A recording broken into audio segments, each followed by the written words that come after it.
Boa tarde a todas e a todos.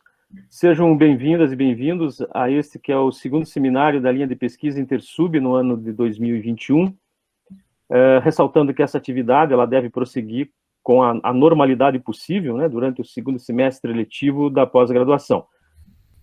Nós temos um seminário previsto para novembro, no qual eu pretendo apresentar os resultados de uma pesquisa recém-publicada, e também nós temos boas possibilidades temáticas aparecendo em nossa linha de pesquisa, originadas da produção dos pós-doutorandos. E durante essa semana nós tivemos uma grata notícia, excelente notícia, de que 3 novos pós-doutorandos estão ingressando na nossa linha, e engajando assim as suas preocupações de pesquisas aos eixos temáticos que são ou fazem parte da área de interesses de docentes que compõem a linha Intersub. E hoje, em especial, eu tenho a grata satisfação de apresentar o trabalho que vai ser desenvolvido pela minha amiga e colega da linha, a professora Marion Breppel. Trabalho esse que está abrigado em um amplo arco de interesses e inquietações intelectuais com as quais a Marion vem sendo desafiada nos últimos anos. Primeiro, eu gostaria de destacar uma breve trajetória da Marion, principalmente para aqueles e aquelas ou que ingressaram esse ano na pós-graduação ou ainda não haviam tido a oportunidade de serem alunos e alunas da Marion. A professora Marion Breppel é professora titular do Departamento de História da nossa universidade e é professora permanente do programa de pós-graduação da UFPR. Seus interesses, ao menos na última década de trabalho, situam-se, eu diria, né, conheço bem o trabalho da Marion, numa convergência entre temas com evidente parentesco, né, e ao mesmo tempo temas que são bastante sensíveis aos estudos da história contemporânea, como violência, populações vulneráveis, processos genocidários, o papel das resistências aos períodos repressivos, direitos humanos e sua efetiva realização e seus limites, estudos sobre a memória e sobre o esquecimento. Os trabalhos da Marion, devido à amplitude temática tomada, também não deixam de dialogar com áreas como a filosofia política, a ciência política, o direito e também a literatura. Eu não vou elencar aqui a vasta produção científica da Marion na área de humanidades, mas vou chamar a atenção para um aspecto no qual a sensibilidade intelectual da nossa colega tem se destacado bastante.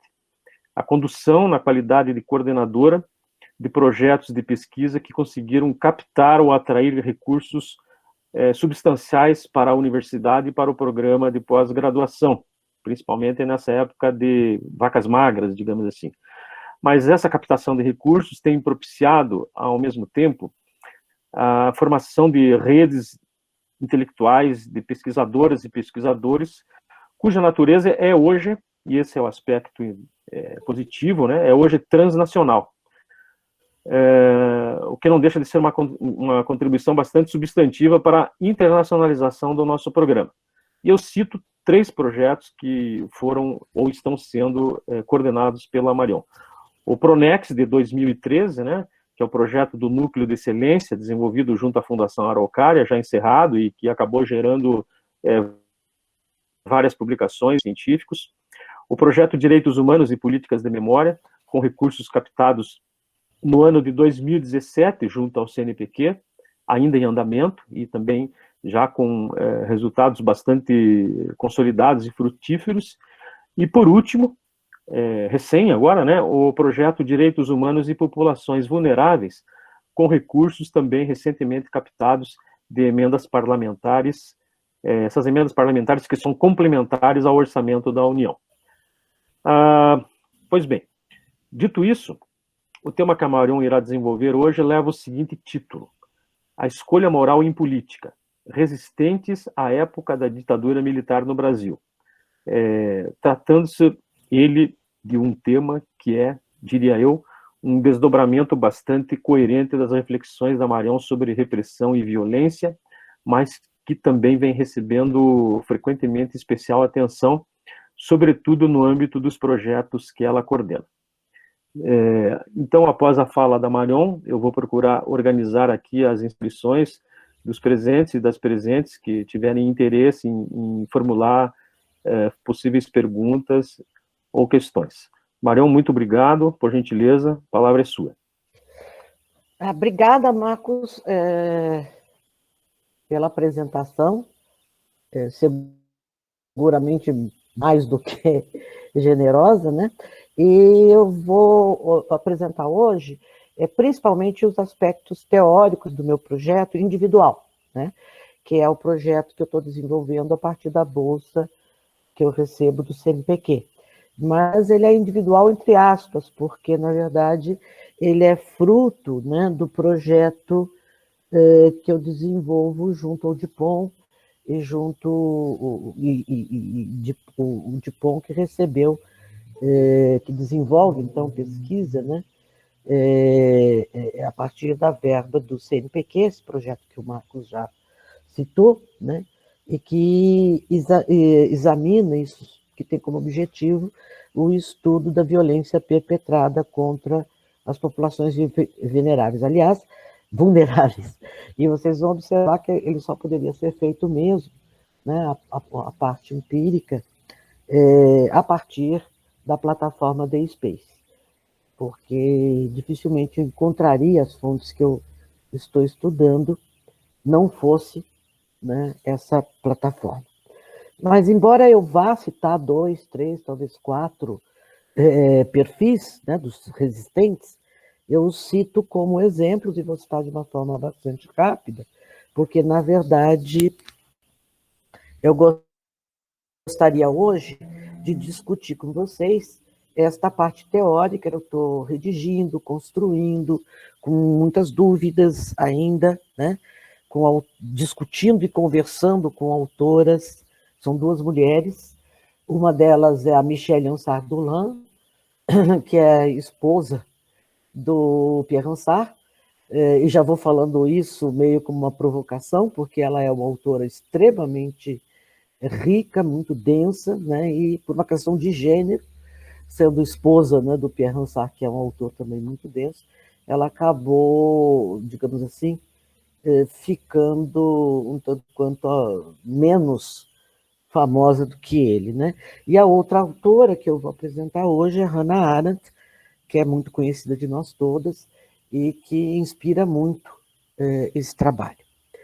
Eu queria também que, por favor, o Osias colocasse o slide número 2 da minha coleção aí, né? Esse pensamento da Hannah Arendt, ela não tem nos seus livros, é do diário dela, né? Tem um diário que está publicado em língua alemã e língua espanhola. Desconheço se tem em inglês ou em francês, né? Mas eu que traduzi, e eu traduzi da língua alemã, embora depois eu tenha adquirido esse diário da Hannah Arendt em língua espanhola, né? Então, não sei se bate, né, o texto em língua espanhola. Mas, enfim, a Hannah Arendt tem sempre esse pensamento que é muito criticado na pós-modernidade, e também será, eu sei, e é por isso também que esse debate de hoje vai ser provocador, e, aliás, nossa linha gosta muito de debate, de discussão, eu acho isso muito bom, né? Ela trabalha muito desta forma, né? Público-privado, o pensar e o agir, né? Então, por isso ela é muitas vezes criticada, né? Nesse ponto de que parece, talvez, num primeiro momento, uma posição bastante estanque, vamos dizer assim. A gente vai ver que não é bem assim, mas quando fala público-privado, onde é que fica o clandestino, né? O pensar e o agir, onde fica os meandros desse pensar e agir, o sentir, por exemplo. Então, ela tem esse pensamento bem judaico-cristão, né? Ela é judia, como a gente sabe, e a mesma coisa com o político e o moral, né? Onde estão as morais que influenciam o político e que têm nos dado tanta dor de cabeça hoje em dia, principalmente com a bancada evangélica, por exemplo, que insiste, né, em colocar na pauta da política questões morais, como, por exemplo, o aborto, o casamento homoafetivo e assim por diante, né? Então, estas aporias que ela faz, além de serem bastante polêmicas, elas são muito atuais nos dias de hoje, em países como os Estados Unidos, como o Brasil, e em tantos outros que questões morais estão vindo aí à tona. Então, eu vou deixar a Michelle Ansar-Burlan de lado, porque senão a gente teria aí 2, 3 horas de apresentação, e não é esse o objetivo, e vou me deixar conduzir só, ou principalmente pelo pensamento da Hannah Arendt, para a gente dar tempo, né, ou deixar tempo para a parte do debate, né? Então, o nome é Escolha Moral em Política, os resistentes, né, ou alguns resistentes à época da ditadura militar.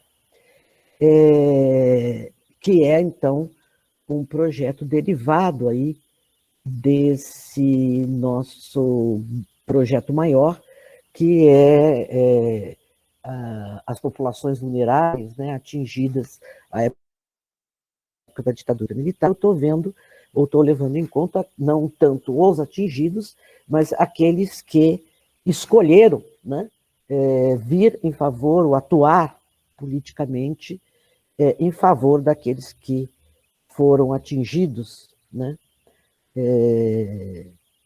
pela ditadura. Então, esses atores sociais, eu peço, então, o terceiro slide, né, esse pensamento, antes de passar, desculpa, Osias, volta aqui, né, então, esse pensamento dela é um pensamento de diário, né, uma reflexão que é uma máxima, né, que é apenas uma citaçãozinha, tem muito a ver, então, com esse homem religioso, né? Não o homem religioso dogmático, mas sim o homem religioso que atua, né, de acordo com a sua consciência. Então, claro que o agir moral, né, ou o critério moral da consciência, segundo a Hannah Arendt, já vê desde aí nesse pensamento, né, nessa reflexão do seu diário, tem a ver com aquilo que a gente entende, né, de uma origem, ou oriundo do pensamento, do sentimento, melhor dizendo, do sentimento religioso. Então, no meu objeto, aí sim, o slide, né, ele faz uma seleção, né,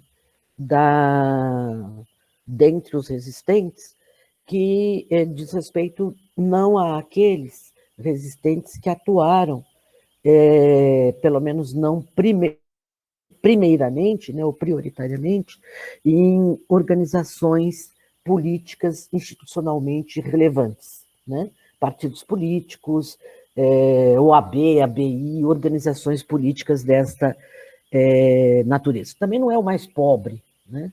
Mas sim, eles eram vulneráveis exatamente porque eles não estavam, digamos assim, protegidos por esta organização. Não eram protegidos nem do ponto de vista econômico, nem do ponto de vista social, vamos dizer assim, por organizações, né? Eles também, a sua representação não desfrutava, né, de visibilidade, a sua liderança também estava circunscrita, se é que havia alguma liderança, apenas no universo local, né? Segundo essas fontes que eu selecionei sobre essas pessoas, né, eles desfrutavam de uma pequenez política, um poder político bastante pequeno, né, essa palavra que eu utilizo, né? E, no entanto, né, apesar dessa pequenez, apesar dessa irrelevância, como, por exemplo, a ausência do partido político, a ausência de um poder político institucional que os protegesse, eles adotaram atitudes de desobediência, de objeções, realizaram protestos, além de incursões jurídicas e denúncia ao sistema, ou sobre o sistema repressivo.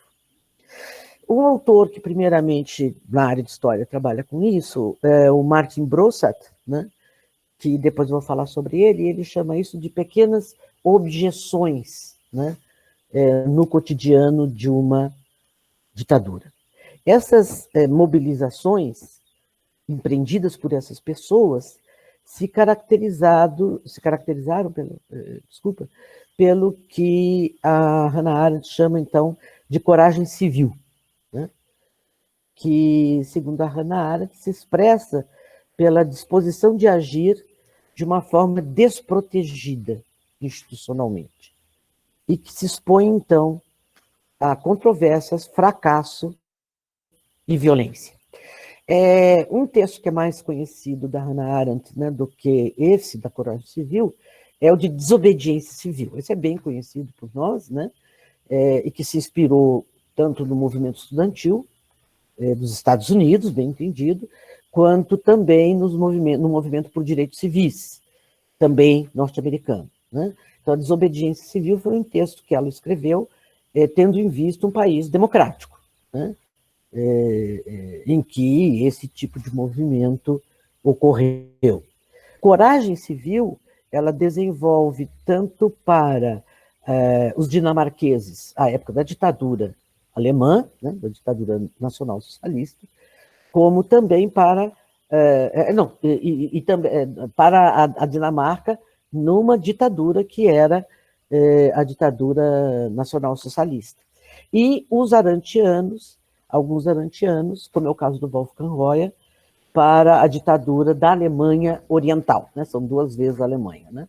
Então, esse termo coragem civil é adotado para situações políticas numa ditadura. Então, o Martin Brossat, né, também utiliza esse termo coragem civil para a ditadura da Alemanha Nacional Socialista, e eu estou trabalhando aqui com essa hipótese para o Brasil, né?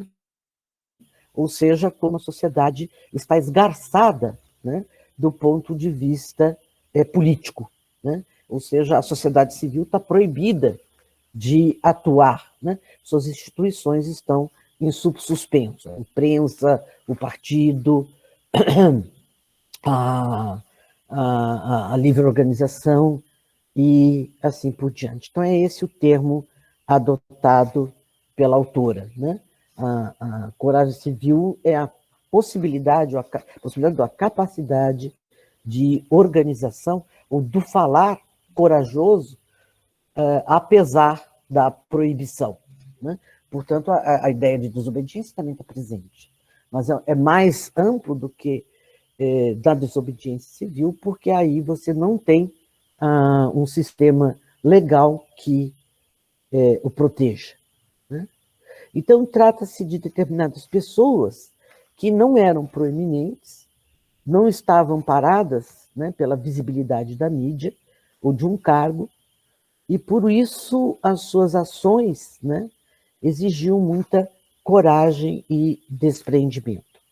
Marie-Claire Calosse-Schopf, que também é conhecida por nossos colegas do DIPOM, né, ela esteve aqui, não sei se uma ou duas vezes, ela esteve nos nossos eventos, ela denomina, né, essas pessoas como heróis ordinários ou heróis comuns, insurretos, né, em luta contra a indiferença e a ambiguidade subjetiva. Essas ações, então, elas precisam ser estudadas como um atuar político, tanto como também como um contributo para a formação da opinião. Então, são condutas, né? Aí nós temos a posição, o próximo slide, por favor, do Martin Brossat, né? Que denomina essas posições como condutas de desconfiança em relação ao cotidiano, né? Essa desconfiança e objeções vai levar, então, a um mecanismo que ele chama de imunização. E eu acho muito interessante esta posição dele, né, que vai se opor a uma regra num conjunto totalizante de regras. Seria como um pequeno não num conjunto ou diante de um grande sim. Né?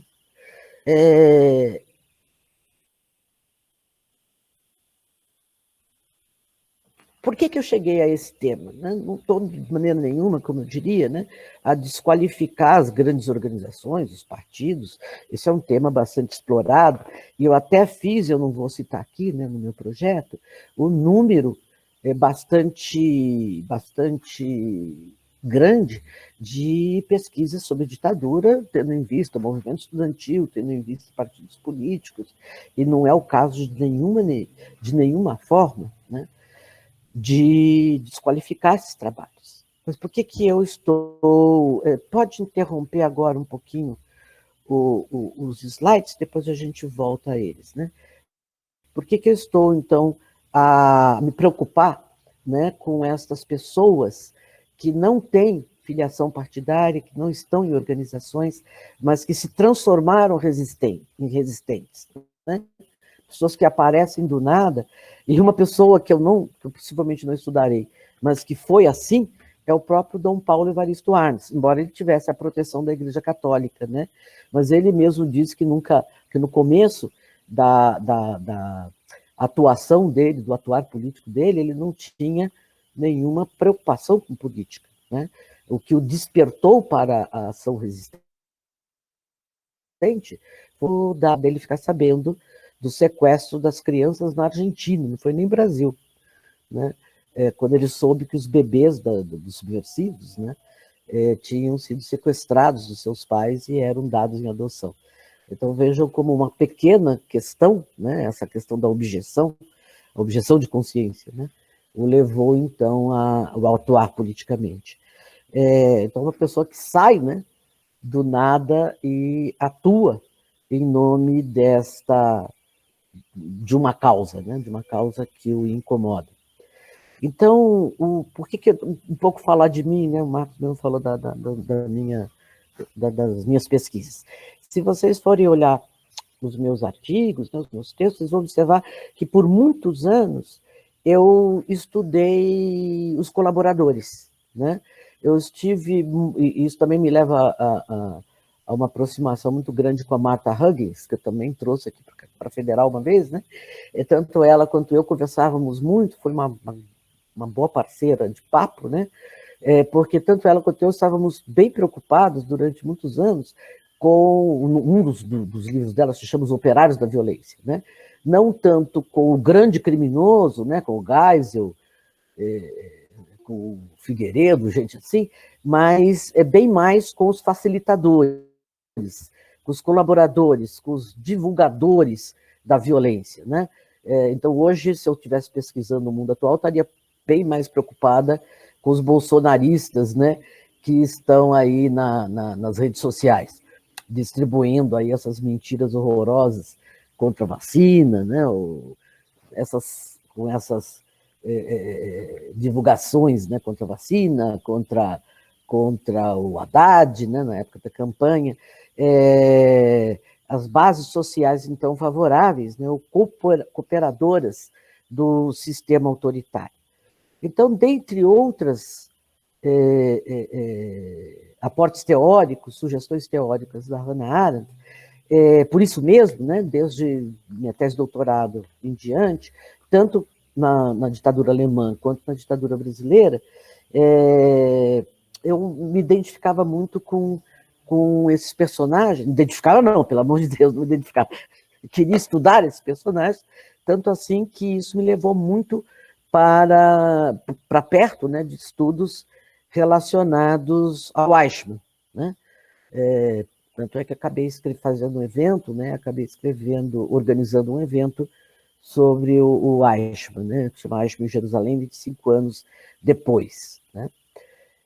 Primeiro, né, aí pode passar o slide, o slide número 5, né? Essa figura do Eichmann me chamou muito a atenção, né?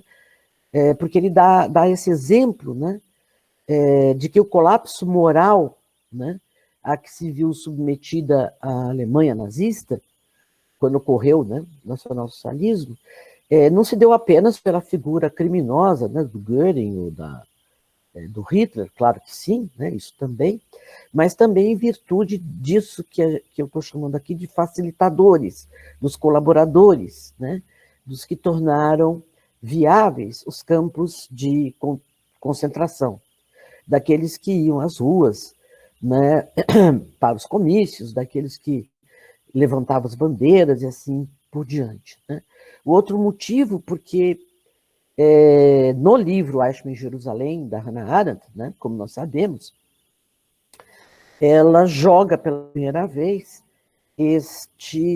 essa expressão, que ainda não é um conceito, mas é a expressão, banalidade do mal, que eu já vou retornar aqui. E é também um divisor de águas, né, na obra da autora.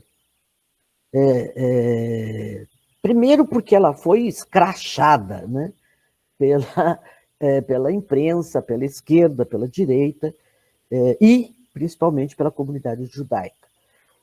Todos queriam que ela dissesse, né, principalmente a comunidade judaica, que o Eichmann era um monstro, era um psicopata, né, tinha acabado com os judeus, e ela não faz isso. Né? Ela constata, né, que o Eichmann é uma pessoinha atrás do vidro, né, ela diz, um serzinho magrela, né, absolutamente insignificante, e ali, né, ele respondia só com clichês, frases risíveis, né, como, por exemplo, dizer que ele seguia Kant, porque o Kant seguia a lei, né, e ele confundia a lei com Hitler, por exemplo, ele obedecia a lei, então ele obedecia o Hitler. Né, então ele fazia frases assim, bem boçais, né, disse, se se sente culpado, né, ele tinha acabado de dizer que era ateu, e ele disse, posso ser culpado diante de Deus, mas não diante do Estado. Então as frases eram bastante erráticas, né, bastante bobas, tolas, e sempre fazendo assim com a boca, né, como é que chama? Quando você tem cacuete, assim por diante. Né? E isso tudo a leva a o que ela chama de constatação factual, né? De que o mal era banal, e isso a magoa muito. Né? Eu acho que isso tem uma coisa também de gênero, né? Pensar que saiu muito machucado. Dificilmente eu acho que um homem diria isso em público. Né? E ela fica por um tempo nocauteada. Né? Mas isso é algo apenas que eu gostaria só de citar, não gostaria de falar muito a respeito disso. Então, essa constatação, essa figura do Eichmann na vida dela, a leva a pensar, né, e fazer uma virada. Né? Que eu também, nesse projeto, estou fazendo, não que eu tenha sido arrebentada, não, né? Claro que também tem os meus momentos de, enfim, de enfrentar problemas, não tive nenhuma experiência como a dela, mas nesse projeto, uma virada eu tive, foi de pensar a banalidade do bem. Né? Chega de só estudar esses facilitadores da violência, e comecei a pensar no meu projeto, né, nesse objeto de pesquisa, outras figuras, né, que seria, então, essa escolha moral e política por pessoas que se tornaram resistentes. Né?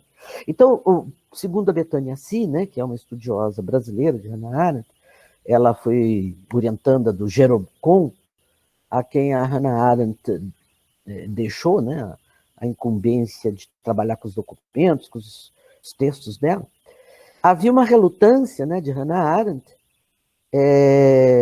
até 61, de tratar da consciência, do foro interior, né, que ela chamava como costumes e hábitos. Né? Então, por exemplo, a escola de Anália, ela ia criticar um pouquinho. Né? Ela diz assim, o hábito é um ontem eterno sem futuro, né? A mesmice. Seu amanhã é idêntico ao hoje. É uma forma de avacalhar os hábitos.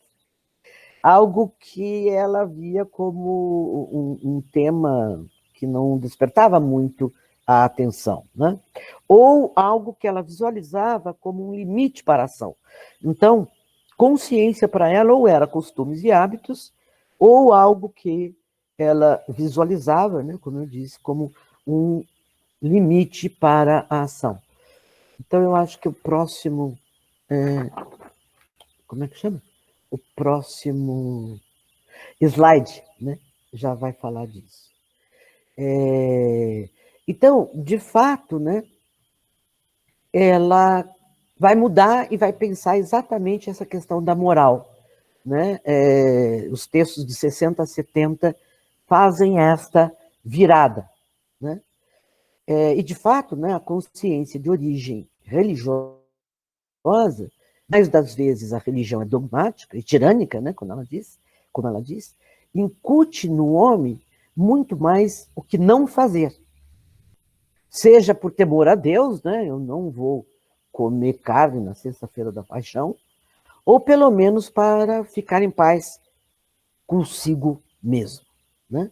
Então a consciência, a religião, os costumes, as leis do coração são convicções que desconhecem a pluralidade, né? E a ação não. A ação, ela não fica em silêncio, ela não é de foro íntimo, pelo contrário, ela vai a público. Ela carece, né, de pluralidade, ela carece de visibilidade, ela carece dos demais, né?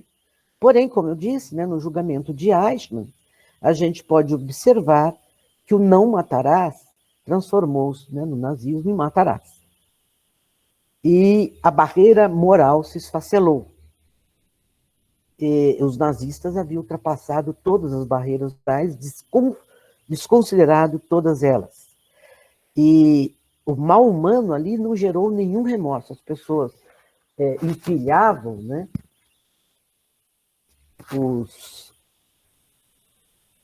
os corpos, jogavam nas valetas, esqueciam rapidamente. Tem o Hess, né, o Rudolf Hess, que narra no seu diário, né, que ele ia lá nos campos, mandava cremar, ficava olhando, estava tudo, os corpos estavam bem encaixadinhos, né, para não gastar espaço, ou dentro do vagão, né, se cabia, otimizar, né, se cabia todo mundo lá direitinho, para não gastar muito espaço dentro do vagão, coisas do gênero, dentro da câmara de gás também, otimizar o espaço da câmara de gás para não gastar muito gás. E depois ele chegava em casa e ele lacrimejava a ver os filhinhos dele aprendendo a jogar o jogo de dama, o jogo de xadrez, né, direitinho. Então ele enchia os olhos de lágrima quando viu que os filhos estavam fazendo progressos, né, naquele joguinho. Então o Eichmann é essa figura, né, que se esquivava de si mesmo, ele nem era antissemita, nem agia por convicção, e a Hannah, então, ela vai exatamente observar, né, esta ausência, né, ou perda total da moral do eu interior, né? Esta ideia, né, do eu interior, da ausência, da perda total da consciência, né, ou de nenhuma consciência, um ser sem consciência nenhuma é que vai ser para ela esse objeto a ser desenvolvido tanto no texto Responsabilidade Pessoal, né, que está publicado no livro Responsabilidade e Julgamento, em língua portuguesa, como no Vida do Espírito, que infelizmente é um livro inacabado. Né?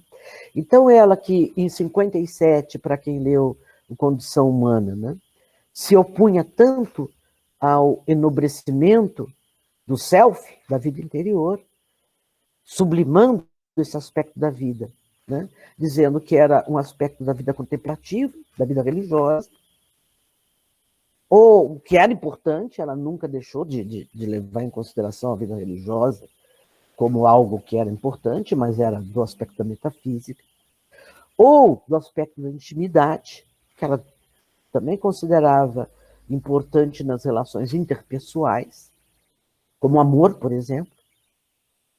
mas uma atividade absolutamente antipolítica, nesses textos pós-60, principalmente num texto de 64, né,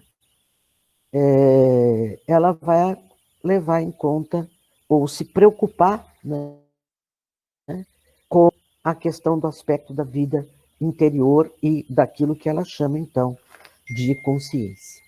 Eu gosto muito dessa frase que eu coloquei em negrito, né, nesse slide, né?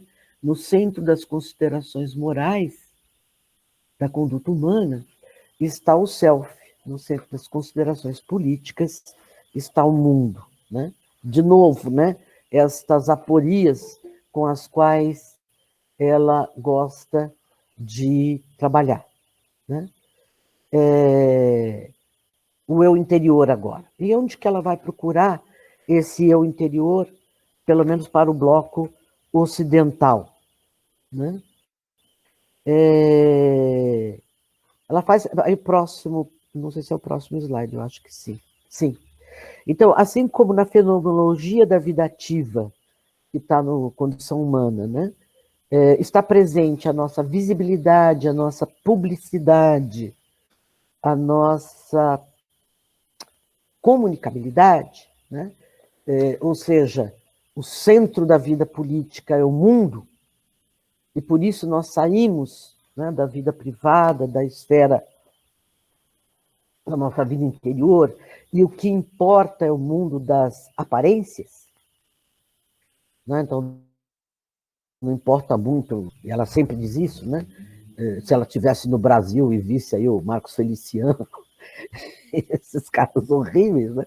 Ela estaria absolutamente contra. Então, eu acho muito bacana quando ela fala da desobediência civil, e ela diz, né, acerta o Martin Luther King quando ele não usa a palavra pecado para condenar a discriminação racial, mas usa a palavra ilegal, né? Portanto, ele vai lá nas leis discriminatórias da região sul dos Estados Unidos, né? E diz, bom, esta lei discriminatória, a gente lembra disso, né? Contra o ônibus, né? Contra as escolas que discriminam o branco e o negro, o uso do ônibus, mas principalmente tanto a lei, aquela que era um absurdo, né? Que proibia o casamento misto, né? De branco com negra, ou brancar com negro, e principalmente a lei que proibia o voto, estava em desacordo com a Constituição norte-americana, né? Então, veja, ele podia pregar na igreja dele que era pecado, né? Mas ele não fazia isso em público. Em público, ele lançava a mão da lei, né? Então, a Constituição americana previa que todos tinham direito ao voto, que todos tinham direito a casar com quem quisesse. Então, quem tinha que mudar a lei eram os estados da região sul, né? E a mesma coisa com o movimento estudantil, né, contra a guerra do Vietnã, que também usavam a lei e não suas convicções de caráter pessoal, tá? Então, só lembrando, né, destas questões que se tornam políticas e não de ordem moral, né? Então, toda a discussão dela, né, nos textos ligados à desobediência civil estavam calcados nesta questão política, tá? Então, a comunicabilidade, publicidade, visibilidade eram de caráter político para ela, né? É a fenomenologia da vida ativa. Tá? No livro Vida do Espírito, como eu coloquei para vocês, uma obra inacabada, e nesse artigo que está nesse livro, Perdão, que está no livro Responsabilidade e Julgamento, né, ela vai se debruçar sobre o pensar, o querer e julgar, que são atividades da mente, né? E que são 3 atividades invisíveis. Então, se a gente colocar aqui em vermelhinho, né, essas 3 palavrinhas acima da vida ativa, né, da condição humana, são necessariamente do mundo das aparências. Não adianta nada, né? Eu sou contra o Bolsonaro ficar dentro de casa. É preciso cartaz, é preciso a passeata, é preciso o abaixo-assinado, né? Já o pensar e o querer e o julgar são atividades necessariamente invisíveis, né? São atividades do foro interior. Claro que o julgar, ele tem esse trampolim, né? Eu também não posso ficar julgando sozinha, eu tenho que julgar e julgar em público. Tá? Mas tanto pensar quanto querer, ele demanda um determinado momento de invisibilidade do meu foro interior, né? Então, isso é importante na obra da Hannah Arendt, para nós historiadores, e isso até mereceu um pequeno artigo meu, que já foi publicado, acho que em 2010, depois, se alguém se interessar, eu passo, né, a referência, porque para nós historiadores isso vai muito bate bem de frente com a escola de análise, né, que trabalha com essa ideia de continuidade, de duração. Porque para ela, a noção de acontecimento, a noção de acontecimento está ligada à noção de fundação.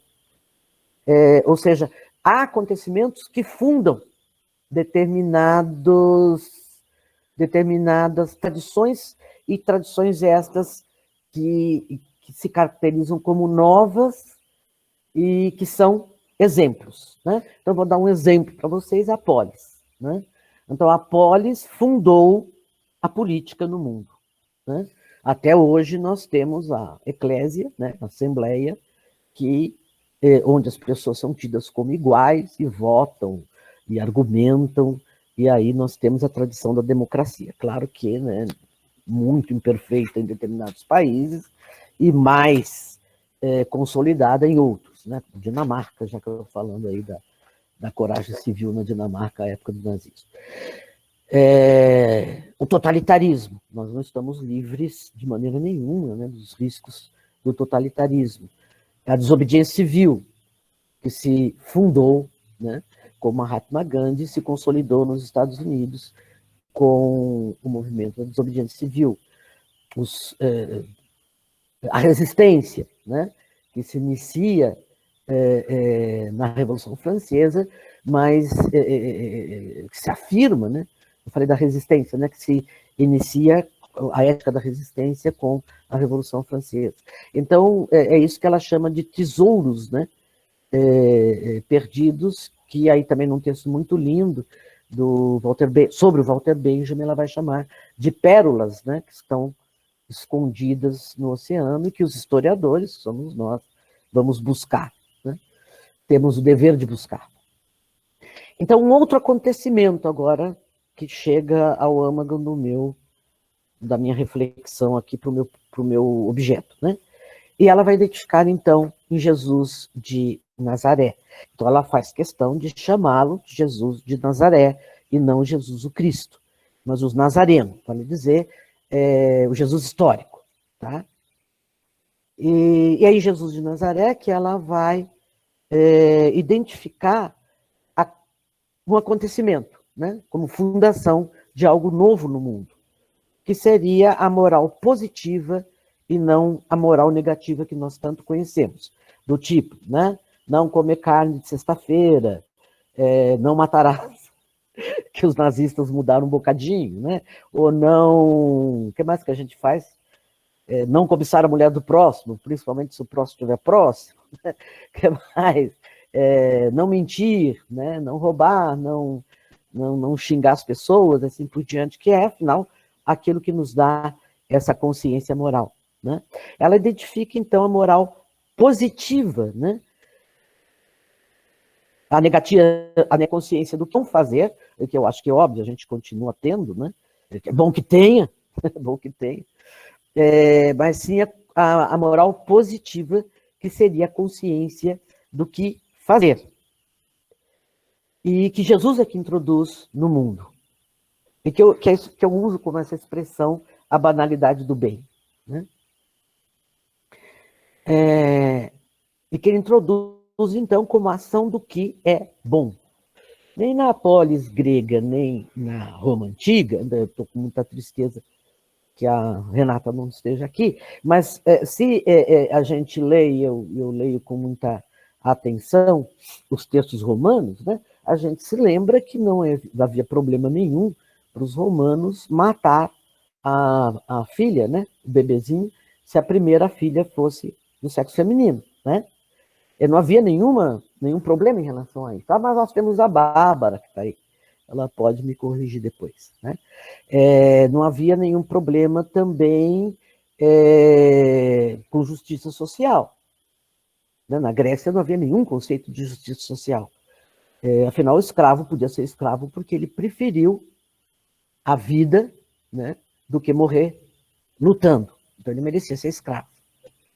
Então, esta ideia do bem, né, de que é insuportável deixar uma pessoa morrer de fome, nós devemos ao virtuoso, ao mais virtuoso da ação de todos os virtuosos, segundo a Hannah Arendt, que é Jesus, o Jesus de Nazaré. Né? Então, ela tem essa preocupação de chamá-lo assim, né?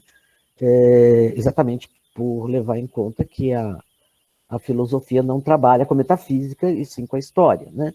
Então, ela vai identificar, né, um total desprendimento e uma total despreocupação em aparecer. Né? Tanto é que Jesus usa essa expressão, não saiba a sua mão direita o que faz a esquerda. Pois esse fazer o bem quase que requer estar sozinho e de forma anônima. Tanto é que ele fazia bastante milagres, bastante coisas, e se retirava, né?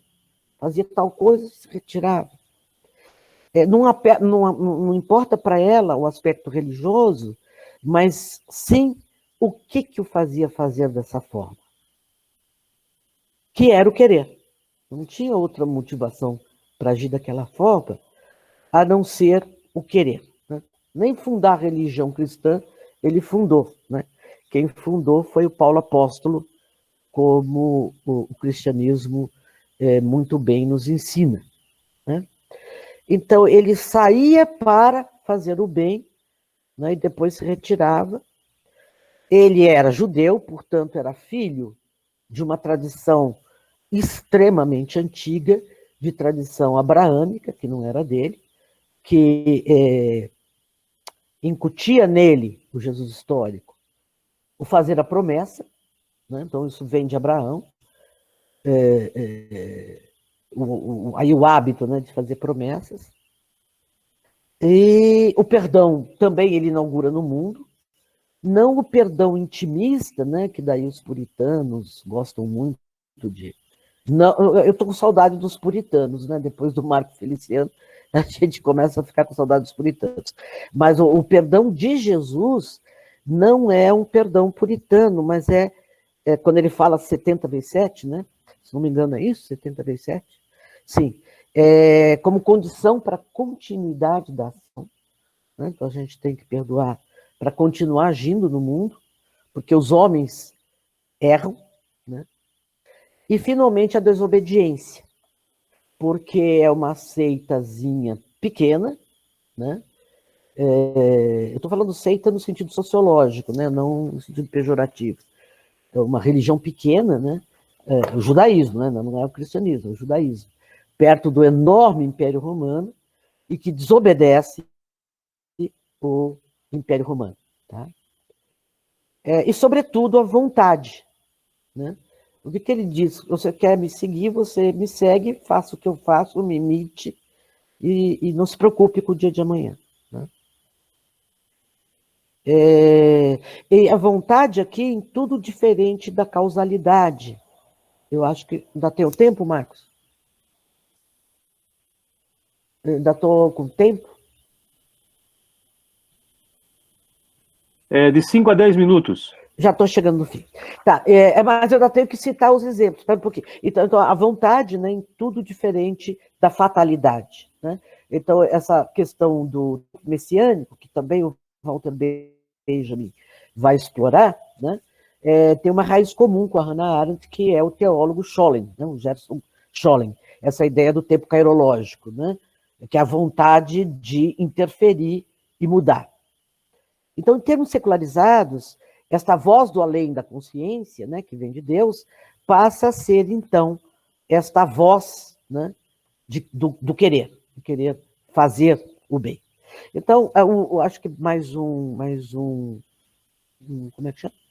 Isso. Em síntese, distanciando-se, então, da noção de moralidade, a Hannah Arendt entendia como aquilo que a consciência dita como que não se deve fazer e aproxima-se, então ela se distancia dessa forma de consciência e aproxima-se, então, do exemplo de Jesus de Nazaré, que norteou sua consciência a partir do que é possível fazer como bem. E ela resgata, então, essa noção de moralidade, não a moralidade nietzschiana ou convencional, mas a moral que busca, segundo ela, ficar em paz consigo mesma. Né? Ela diz, ninguém quer morar com o bandido, nem o próprio bandido, né? Porque a gente não fica em paz consigo mesmo. Daí, então, a importância da sociabilidade. Por quê? Porque se pensar nos remete às situações mais genéricas, o julgar sempre há situações particulares. Então, a atividade da mente não é só o pensar, é o pensar, o querer e o julgar. Então, uma figura anti-Eichmann, né, não seria de um santo ou de um herói extraordinário, mas de alguém que pensa no que faz e julga cotidianamente o que faz, tornando-o responsável pelo mundo. Lembrando-se, outro sim, que responsabilidade só é possível quando a gente tem um mínimo de poder. Moral para ela, então, é uma escolha de foro privado, uma escolha particular, mas que tem desdobramentos no espaço público, principalmente quando você tem um círculo de sociabilidade, né? Quando você compartilha esse seu interior com os demais. E agora, bem rapidinho, Marcos, eu gostaria, para não estourar meu tempo, eu gostaria de citar eu ia citar 4 exemplos, 3 perfis que eu já tenho aí na minha pesquisa, só mesmo para mostrar aí essa escolha moral em política. Eu ia citar 4, mas o primeiro perfil seria do Werner Fuchs. Só que as fontes que eu tenho dele, eu jogaria tudo no lixo. Vou falar a verdade para vocês. Porque, infelizmente, quem fez... desculpa. Quem fez deixa eu diminuir de novo. Quem fez a pesquisa foi um bando de marxistas que só falta chamar o homem de Gramsci, porque o resto eles fizeram. Estrupiaram. Ele é um pastor luterano que não tinha nada a ver com o marxismo e primeiras opções de vida dele foi de atuar com pessoas ligadas a Itaipu. E, puxa vida, eu queria tanto, né, trabalhar com esse pastor, né, porque foram pessoas que tiveram suas terras, né, indígenas e camponeses, suas terras expropriadas, etc. Mas, enfim, puseram o cara lá de marxista, ele não tinha nada a ver com marxismo, ele era um pastor de uma pequena comunidade ali na região, né? Então, ou bem ele me aceita aí, de eu fazer uma entrevista com ele, ou bem vou ter que procurar outra pessoa. Porque as fontes estão todas carregadas aí, enfim, vai ver que ele era do PCdoB. Claro que não era. Não, isso é um desabafo, né? Fiquei bem chateada com a documentação e vou ter que fazer de outro jeito. Deixa eu só citar, então, esses 3. A primeira é a Moema Atskin, que é uma pesquisadora, possivelmente antropóloga, que trabalhava num cargo... Aqui o Q é W, tá, gente? Walker, o nome da pessoa. Essa Moema, que tinha uma função muito pequenininha, pesquisadora, talvez antropólogo, num projeto não, na FUNAI, descobriu quase que por acaso uma menininha que, quando tinha 11 anos, foi abusada por Walker, e não, está errado aí o slide, né? foi abusada pelo chefe do posto indígena, né? E teve um nenenzinho que estava com 2 meses quando ela conheceu a menininha, e ela mandou para o chefe, né, da FUNAI, essa denúncia, e ela foi, obviamente, demitida, desapareceu da função, e a menina também, por sua vez, foi tida como branca, não indígena, que a menina era uma menina prostituta, ou seja, a menina foi absolutamente detratada, né? E a moça desapareceu da documentação, né? Então, essa é a primeira fonte que eu mapeei e que eu tenho que acabar a pandemia para poder tentar ver essa documentação dessa moça lá na FUNAI, que não é do Paraná, né? Ou seja, lá de Brasília. Então, essa primeira figura, que obviamente agiu de uma forma totalmente íntegra, porém solitária, né? E não há nenhuma documentação dessa moça fora desse âmbito, né? Dessa denúncia. A segunda documentação é mais conhecida, porque depois ele, mais tarde, ele entrou no PDT, e deixa eu pegar aqui o que ele falou, que eu achei bem bacana, né? Deixa eu pegar aqui a citação dele, que eu botei o papel para cá. Essa menina, quando a Moema conheceu, a menina já tinha 13 anos, perdão. Né? Então, pela idade da criança e tudo mais, ela foi abusada aos 11. Né? Então, o Walker diz que a menina não era virgem, que ela era sedutora, que ela que era culpada pelo estupro, e coisas do gênero, né? Enfim, eu tenho o relatório dele para incriminar a menina, né? Ou seja, o jogo virou, né? Contra a menina e não contra ele. Né? O segundo é o capitão Sérgio Miranda Ribeiro de Carvalho, do caso SAR, em que a ele foi ordenado pelo... Deixa eu pegar só meus óculos.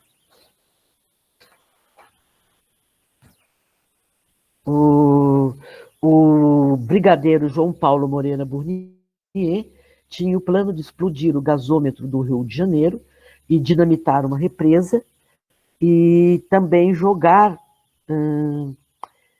subversivos em alto mar, uma operação bastante feita, né, bastante frequente lá na Argentina, que era uma operação de caça às bruxas.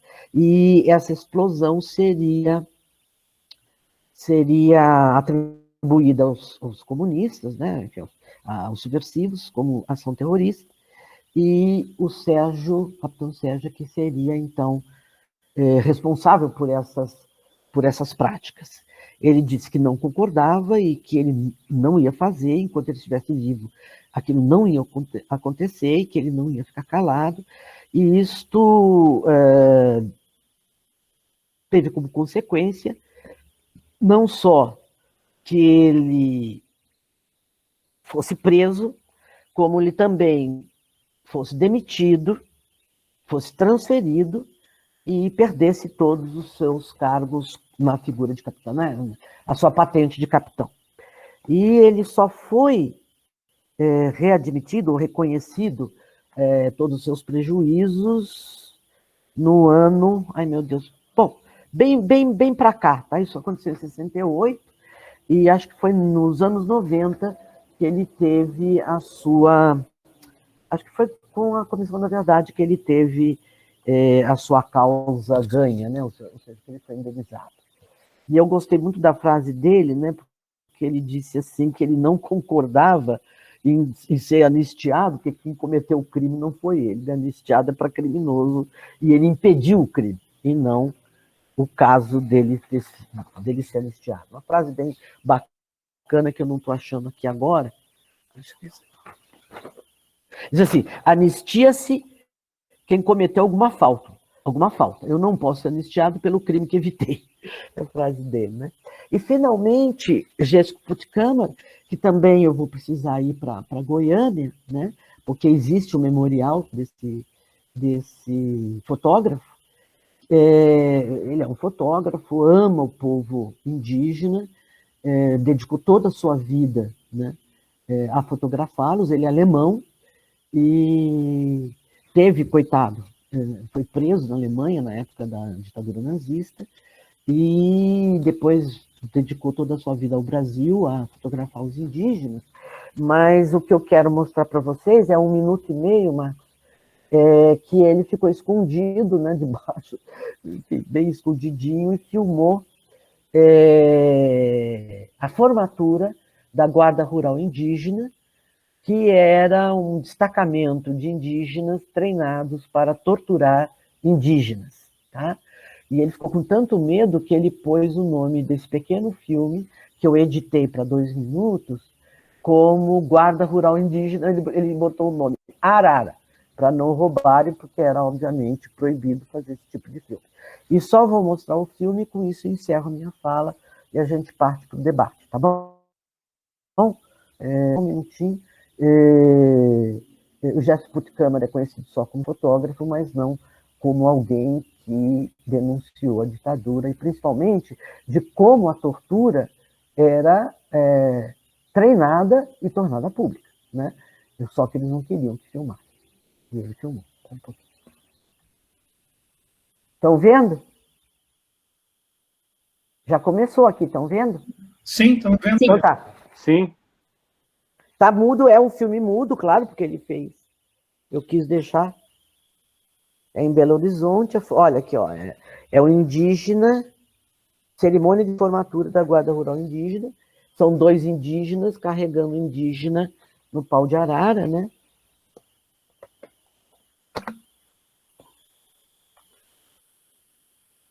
E não é no meio do mato, é em Belo Horizonte. E estão os índiozinhos, todos vestidinhos. Saudação fascista. Exatamente.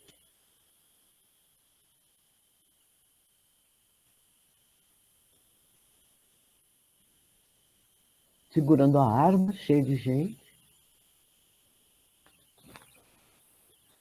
O governador de Minas Gerais participando e o ministro Costa Cavalcante do Interior.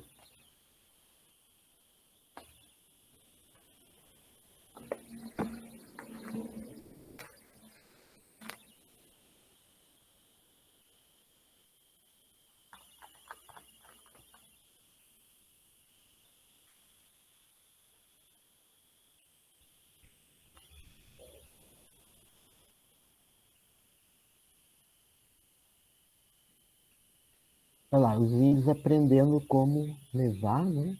Daqui a pouco vocês vão ver eles também. Né?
Olha, a céu aberto, né? O pau de arara. E tem um aí que eu não sei se vai aparecer ainda ou se já apareceu. Acho que é esse.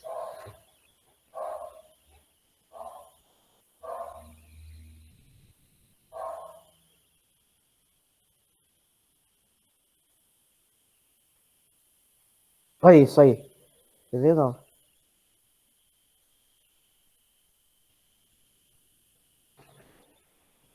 Ai, Jéssico Fondante do Mar.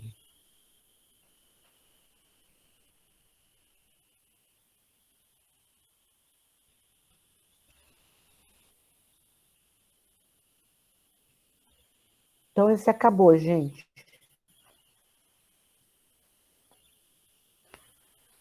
Ok. É isso então, É Marião? isso aí, Muito é só essa obrigado. Tá. imagenzinha aí, é bem Então pouco. tá jóia. É bem pouco, mas foi feito escondido, né? É, Então, é impressionante como as aulas indígenas para torturar indígena eram é. ensinadas.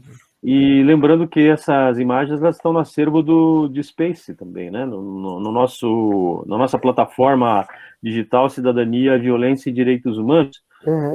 Nós chegamos a ver essas imagens. A primeira vez que eu vi essas imagens foi em 2014, num evento organizado aqui por nós na Universidade Federal, que tratou justamente de trazer para dentro da universidade alguns resultados da Comissão Estadual da Verdade, né? Então, foi um evento bastante, assim, emblemático, né?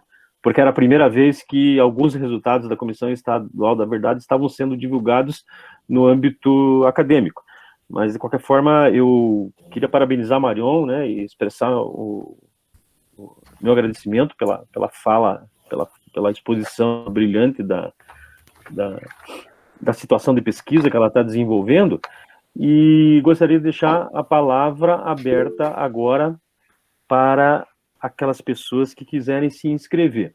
E a primeira colega que pediu aqui a inscrição é a Cláudia, nossa querida Cláudia Monteiro. Fique à vontade, Cláudia, enquanto isso eu vou, com a minha pouca prática em mediações virtuais, eu vou tentando organizar aqui a inscrição das pessoas. Então tá. Fica tranquila, pode falar. Boa tarde a todos. Eu Cláudia, tudo bem? andava meio sumida dessas atividades aqui, né? Da linha de pesquisa lá da Federal, faz um tempo que eu não vejo, inclusive a professora Marion. Fiquei curiosa com o tema recebi um e-mail, fiquei curiosa com o tema da palestra, né? Escolha moral na política. Eu falei, essa eu vou assistir, porque eu quero saber o que a Marion está trabalhando. E eu gostei muito, Marion, da sua fala, me instigou assim, algumas reflexões sobre esse assunto, que é um assunto que a gente já discutiu bastante, na época que está fazendo doutorado, essa relação aí essas discussões da Hannah Arendt sobre política, moral. E eu me lembrei que na hora que você falou dessa relação ali, que a política é para o mundo e a escolha moral é para o self, né? E daí eu fiquei, que é uma frase dessa fase da Hannah Arendt, que ela não queria trabalhar muito com a questão do foro interior, né? Eu fiquei pensando como que se dá essa passagem, então, eu acho que essa é a tua tentativa de reflexão, mas eu queria que você falasse sobre isso, assim, como que vai se dar esse passo daquilo que não quer aparecer para aquilo que aparece, que tem que ser a política, né? Porque esses exemplos que você trouxe, acontece esse passo desse exemplo de Jesus de Nazaré, né? Ele fazer o bem para mas não quer aparecer. Mas daí é a política isso, se não vai aparecer, como que vai se dar esse passo? Né? Uhum. E daí, sabe o que eu lembrei da discussão da Júlia Kristeva sobre a Hannah Arendt e a negativa que a Júlia Kristeva fala que a Hannah Arendt tem em relação às discussões da psicanálise, porque para a reflexão política ali do Freud, a principal questão da política é o querer aparecer pela questão da vaidade, pela questão do ser amado, né? E daí como que esse mecanismo não existe? Não importa aqui, para pensar esse tema, as pessoas não querem aparecer, então qual que é o mecanismo aí que vai gerar a política? Mais ou menos essa minha reflexão. Em cima do que você falou, eu fiquei pensando aqui. Eu estou exatamente discutindo isso com um grupo de psicanálise bem pequeno, né? Porque nós tínhamos grupos bons aqui de psicanálise que eu não sei se foi a pandemia ou porque psicanalista briga muito entre si, os grupos grandes que tinha psicanálise direito aqui em Curitiba, né? Psicanálise, um grupo de psicanálise aqui aqui pertinho da Federal, que vivia fazendo debates interessantes, já eu acho que não existe mais. Mas tem grupos pequenos, né? E também o próprio Pierre Ansart falava isso, que os grandes líderes, né? A Karina está dizendo, estou de volta, tive que sair e estou de volta. Legal, Karina. Quero tua pergunta aí sobre Jesus de Nazaré. Mas, enfim, sobre a psicanálise, eu acho que você fez duas perguntas em uma. Primeiro, a questão do não aparecer de Jesus, né? Que acabou aparecendo e como? Por 2000 anos. Mas, enfim, a questão do aparecer de Jesus e a outra pergunta é do Freud, né? O Pierre Ansart também fala isso, né? Da questão do grande líder ser uma das pessoas que mais querem ser amados, né? É o caso principalmente do Lenin, né? Quando ele fala do Lenin, né? É uma pessoa que lidera como lidera exatamente pelo prazer em ser amado, né? O que obviamente não é o caso do Hitler, que é absolutamente autodestrutivo. Tanto é que ele fala no fim da vida dele, né? Como é que ele fala aquilo que o Lenin, que o Hitler fala, que a Alemanha tem que morrer, né? Morrer, morrer, morrer, morrer. Claro, ele também se mata, né? Mas a ideia do líder, das pessoas que buscam, almejam a liderança para procurar ser amado, eu acho que existe, mas acho que o projeto, ou o pensamento ligado a poder da Hannah Arendt é muito prudente, se não inclusive hesitante no que se refere à liderança, né? Ela persegue muito mais poderes, né? Dispersos, onde você não tem essa figura do grande líder, eu acho que você estava, né, no evento que a gente fez, que depois a Roseli e eu coordenamos a coletânea, né, que é o Século dos Chefes, que estava o Kwan, né, o Kwan, que fala do século dos chefes, que é na sociedade de massa se procura o chefe, né, que é o Lenin, que é o Hitler, né, e que nós estávamos, eu acho que foi muito otimismo da nossa parte, né? Com as jornadas de junho de 2013, se não me engano, a gente estava um pouco otimista, acreditando que os chefes, né, estavam em processo de declínio. Aí vem aí esse Bolsonaro para tirar a nossa alegria.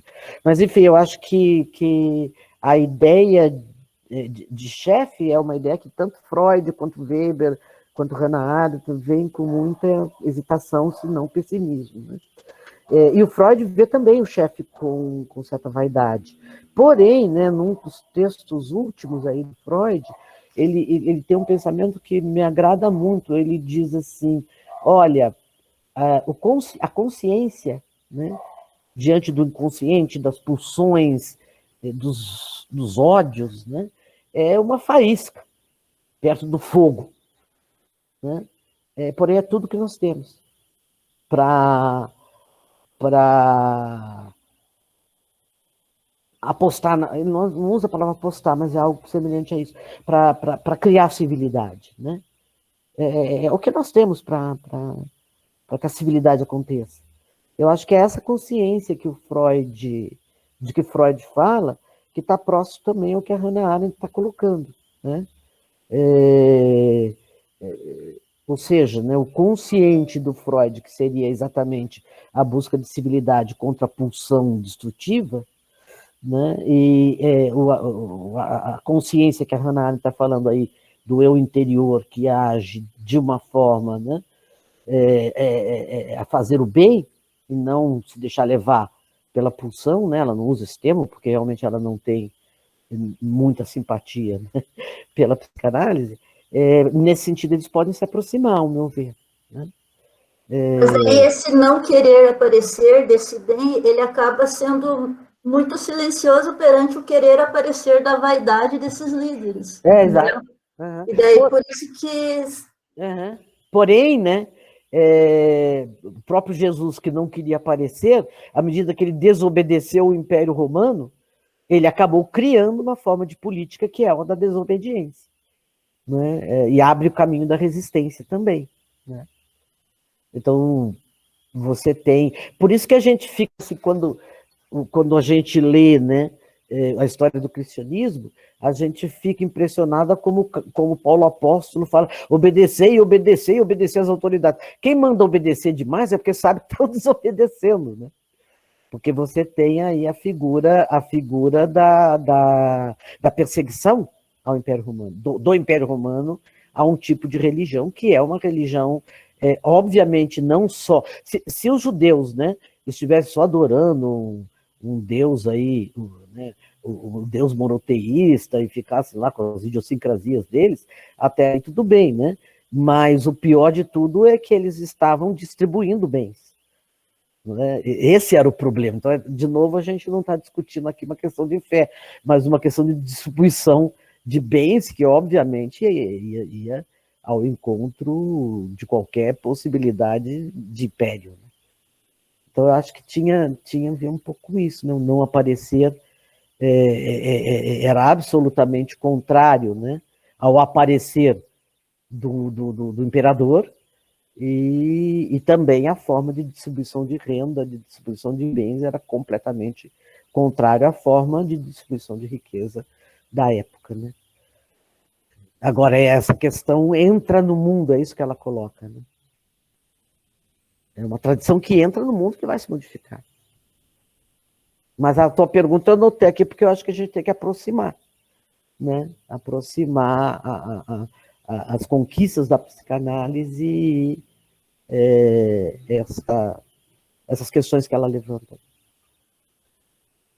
Ok, muito obrigado. Agora nós temos inscrita a professora Miliandre e depois o Tiago Alves.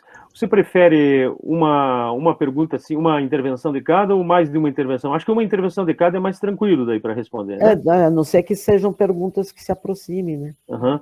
Mas eu passo a palavra para a Miliandre, que estava inscrita, daí, tá? E depois para o Tiago. Bom, boa tarde a todos e a todas.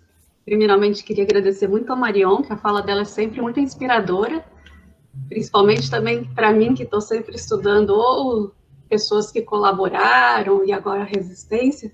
Enquanto ela falava, eu fui anotando aqui. Eu acho que depois vou ter que assistir de novo, para algumas coisas eu perdi, porque era bastante informação, e dos autores, eu fui até baixando algumas coisas aqui, fiquei muito curiosa e muito agradecida por, né, apresentar tantas questões e que estimulam tanto a reflexão.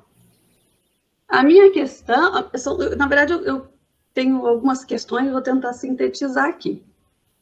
Quando a gente fala em colaboração, e eu estou pensando muito no censor, tem uma linha na historiografia que vai separar a censura moral da censura política, e quem mais ou menos conhece a bibliografia entende como que se dá essa leitura. Eu tentei, no doutorado, um pouco me distanciar um pouco disso, mas timidamente, até porque, né, eu era orientanda do Carlos Fico, e ele também é um desses autores que faz essa diferença entre censura moral e política. Mas, assim, eu fui tentando fazer naquela época, sem nenhuma referência teórica, né? E pela fala da Marion, a gente vê que a questão moral está atravessada na política e vice-versa. Então, se você puder falar um pouquinho disso, dessas instâncias e como elas muitas vezes convergem, eu agradeço. Também fiquei muito curiosa.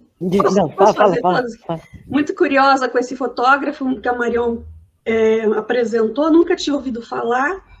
E fui aqui na Cian dar uma bisbilhotada, ver o que tinha sobre ele, e ele tem até documentação ali nos setores de assuntos estratégicos da presidência. E aí eu queria saber se essas filmagens foram autorizadas, e se você está pensando também, Marion, a fotografia e a produção fílmica desse fotógrafo como instrumento de resistência, daí até também fazendo link com as coisas que eu venho trabalhando. E, assim, hoje também, na historiografia, é quase pecado capital, né? A gente fala que está pesquisando resistência, os povos já olham com um olho grande, porque a historiografia tem tentado contemplar muito o papel da sociedade, na conivência, na legitimização do regime. Então, quando você fala que está estudando resistência, sempre olham para você como se você estivesse uniformizando essas experiências, criando heróis, criando mitos. Então, assim, né, eu que trabalho com isso, venho tentando explicar que é só mais um tema de objeto, mais um objeto de pesquisa. Eu não estou tentando mostrar que, que eles são heróis e que não existe conflito, não existe contradição, mas se você puder falar um pouquinho sobre isso, agradeço também. Obrigada, Mariel, mais uma vez. Bom, uma coisa é a visão da Hannah Arendt, né, sobre essa divisão moral e política, a outra coisa são os nossos censores, né, e a própria cabeça do censor. Eu não sei se eu vou te responder, porque quando eu fiz um artigo só sobre isso, na lógica do censor aqui no Brasil, né, você tinha muito essa divisão na cabeça deles, que era todo mundo comunista. Na verdade, você botava a mulher pelada porque você queria tentar contra a família, né? Porque você destruindo a família, você destruía os pilares da... Como é que chama isso? Os pilares da moral, das instituições. Acabando com as instituições, o comunismo entrava, né? Então, eles faziam essas duas vigilâncias exatamente para confluir para a mesma questão. É como hoje também, né? Eles têm sempre o mesmo pensamento, o marxismo cultural lá é a mesma coisa. Então, você faz propaganda a favor do LGBT, por quê? Porque daí você acaba com a moral, e também, porque eles falam também, hoje em dia, eles falam que daí você tem menos filhos, todo mundo virando homossexual, você não tem filhos, diminui a população. Também não sei qual é a correlação entre ser comunista e diminuir a população. Tão imbecil a ideia que não decorei muito a lógica, né? Então, não é, obviamente, a mesma posição do que a Hannah Arendt está discutindo, né? O que ela está pensando é quais são os constrangimentos morais que me impedem de matar uma pessoa, né? De mentir, de roubar, completamente diferente do que as formas com que um censor, né, numa ditadura, penso eu, né, numa ditadura, como ele vai, enfim, aplicar as interdições, né, no plano da arte, no plano da estética, que é o que você procura estudar, né? A segunda questão é a nossa historiografia, né, não fazer divisão entre resistência, colaboração e conivência. Bom, não sei, né? Por que não pode fazer isso? Não tenho a mínima ideia por que eles estão fazendo isso. Não, na verdade ela faz diferença, né? Mas entre o que se tenta buscar hoje, entre a colaboração e a resistência, é mostrar que existe uma série de clivagens. Daí eles usam até um termo de um filósofo francês, que eu não esqueci agora, que não é mais nem contradição, são as ambivalências. Mas, assim, daí, tudo bem, a gente concorda com isso, mas o fato de você estudar resistência não quer dizer que também isso seja uma coisa ruim, né? Eu acho que nesse sentido, sim. Não conheço esse tipo de... Ah, tá, um pensamento dúbio, uma zona cinzenta, né? Da pessoa que não foi radical, sei lá. Não conheço. Denise Hollenberg. É a zona cinzenta que vem do Primo Levi, a ideia, né? Pois é. A gente diluir todas as atitudes em zona cinzenta, a gente está, talvez, um pouco banalizando o conceito, né? Porque você veja, o pensamento do Primo Levi aplicado no momento em que você não tem saída alguma, né? No campo de concentração, por exemplo. No Brasil, você tinha saída, sim, né? Você tinha opção... É que nem o dente da engrenagem do Eichmann, né? Quando ele dizia, não, eu era uma peça da engrenagem. Horas. O que você fez para ser uma peça da engrenagem? Não é? Você estava lá. Eu posso dizer que eu sou uma peça da engrenagem porque eu sou funcionária pública, mas eu podia não ser funcionária pública, não Eu podia simplesmente sair do funcionalismo público, e como também os empresários brasileiros dizem, né, que não tem jeito de eu ganhar vida se eu não for corruptor, porque não tem outro jeito de eu, como é que chama? Ser lá que nem essa empresa grandalhona aí dos roubos aí, essa grandalhona a maior empresa de construção civil da América Latina. Odebrecht? A Odebrecht. Não tem jeito de eu ganhar licitação se não for comprar, né, dar o dinheiro lá da gorjeta para o funcionário público. Eu já vi esse argumento em mesa de bar, né? Bom, mas você pode simplesmente largar a construção civil e começar a trabalhar vendendo carro aí no interior, né?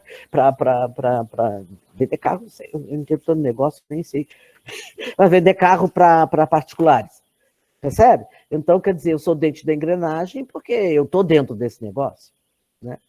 Então, a mesma coisa, respeito muito a Denise Hollenberg, né, como pesquisadora, e não li, portanto não vou falar, desfalo o nome dela, que eu estava lendo aqui, não li o artigo dela, mas se é esse o argumento, eu estou contra, porque você pode sair daquele esquema, né, daquele sistema em que você se encontra e fazer outra coisa, não é? Então, não vejo, que nem funcionário público dizia, olha, naquela época, ou a gente dedurava as pessoas, ou a gente perdia o emprego. Então, você podia fazer outra coisa, não é? Não precisava estar naquela função. É assim que eu penso, né? Mas eu não conheço a literatura. Não posso responder essa pergunta porque eu não conheço. Agora, quem está inscrito é o Tiago Alves. Tiago, por favor. Olá, boa tarde. Todos me ouvem? Sim, muito bem, Tiago. Primeiramente, eu queria saudar a professora Marion pela fala.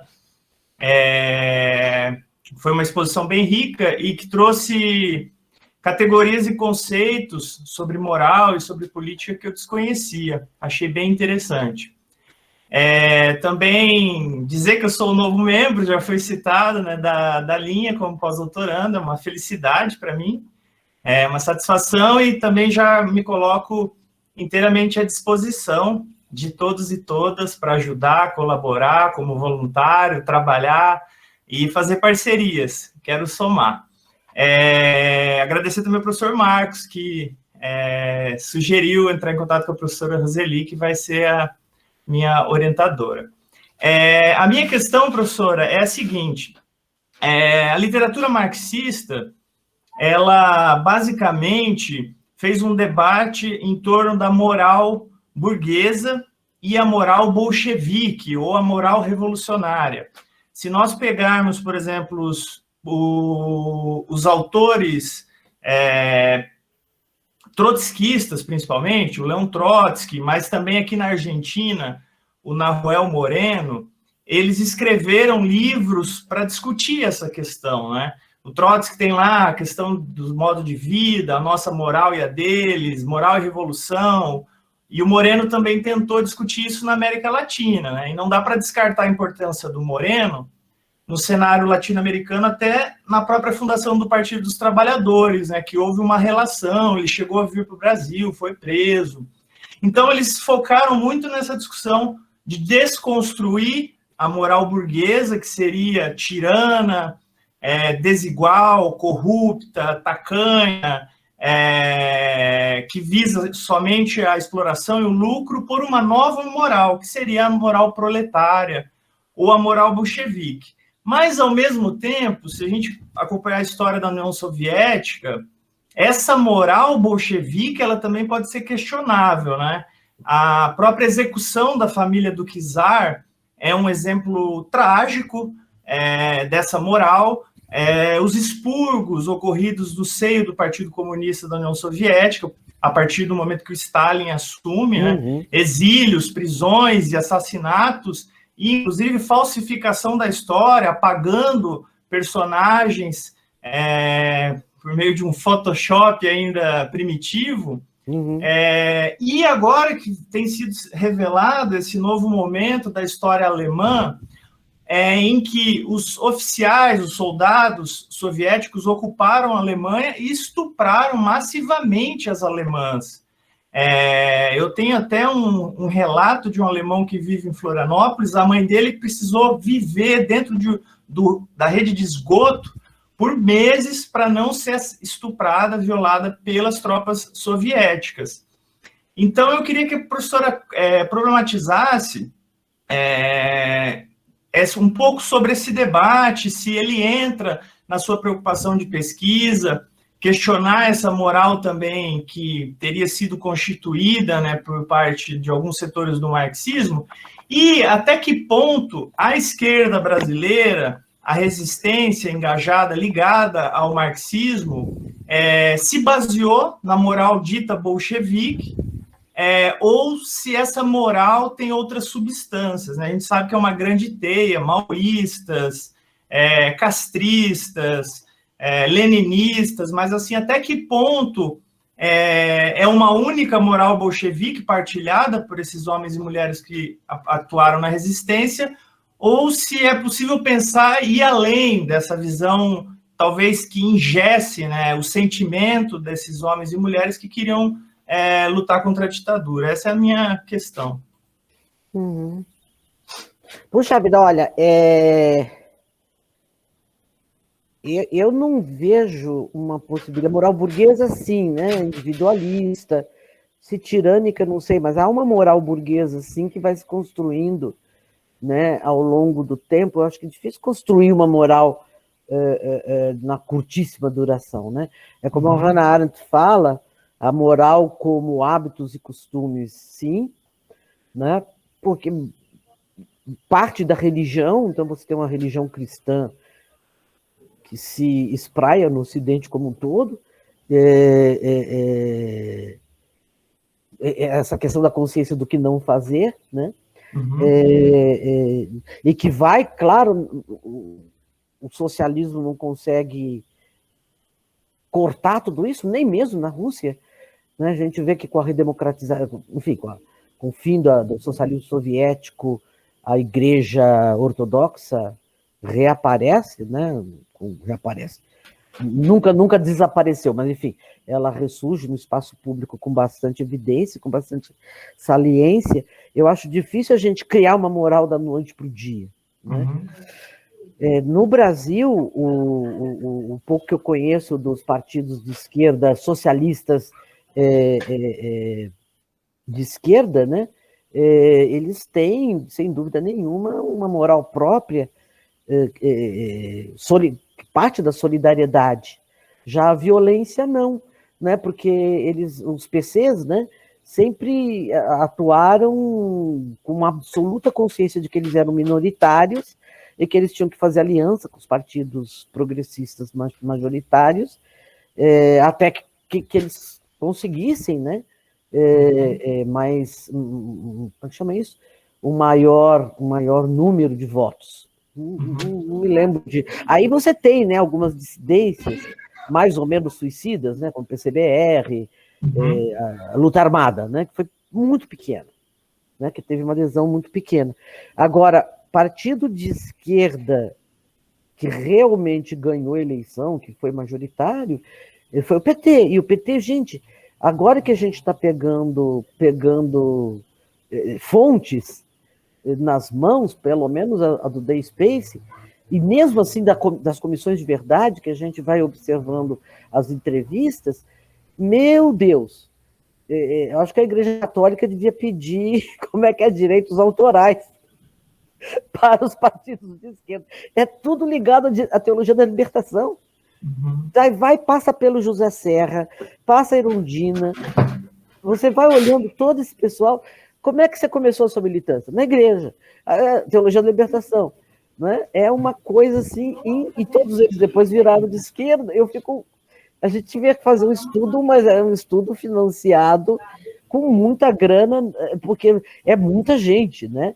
Se vocês forem observar o número de líderes políticos que passaram pela teologia da libertação, que eram todos de igreja, toda essa moral ligada à caridade, e depois foram para partidos de esquerda aí, de grande porte, são esses partidos aí. Né? Essa que agora é da sustentabilidade, como é que é o nome dela? Marina Silva, né? Todos oriundos de igreja. Então, eu acho que a moral que triunfou no Brasil não foi a moral bolchevique. Talvez seja uma moral sincrética, né? Com sincretismo brasileiro mesmo, né? Eu não estudo esse tema. Está, assim, como é que chama? Vindo aos meus olhos, né? Aparecendo para mim por conta da pesquisa que eu estou realizando agora e por conta dos alunos, né? Que como eles estão trabalhando no Day Space, em disciplinas de laboratório, ou porque a gente também está olhando muito para as comissões de verdade em nível estadual, nós assistimos várias entrevistas, todos, a Luísa Erundina era freira antes, vê se pode, né? Agora está no PSOL. Então a gente fica assim impressionado como esta, já que a gente está perguntando os vínculos entre moral e política, né?